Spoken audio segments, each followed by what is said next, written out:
কি মাথার উকুনে না দিতেছে নাকি মেয়ের মাথার রাত করে? আমার তো কোন নাই। তোর বাবা তো বিলাই বিলে উকুন আনতেছে।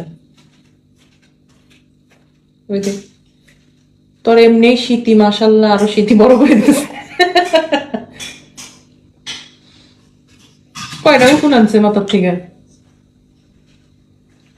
ইস, হ্যাঁ কথা বল।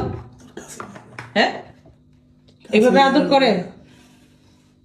হ্যাঁ আল্লাহ তুই মুখ ভেঙ্গাস কেন?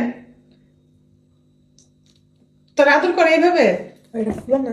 হ্যাঁ দেখছিস পড়ে গেছিল বাইরে থেকে এসে মেয়ের মাথা হাতেছে, এখানে পড়ে আরো ফুলা চোখ আছে। তোর একটু আদর করে না রিনিতা? তোর একটু আদর করে না তোর বাবা? কোন সাইডে কিছু বল, বলবি না কিছু? হয় নাই আমি ছোট থাকতে। সেটা ফুলে গেছিল পড়ে এখানে। আরে ফুপুইরা তো ফুল ছিল সোফার মতো বাড়ি খেয়ে জায়গায়। তুই হর করে তোর মাথা এক কোন সাইডে, পাশে? কোন এক পাশে সাইড, ছিল? এক সাইড এই পাশেই? হাড্ডি হয় নাই, তুই তো 7 মাসে হইছিস। তুই যদি মন খারাপ করো সেই জন্য ওরে বাদ দিয়ে এখন তোর কাছে গেছে, বুঝছিস?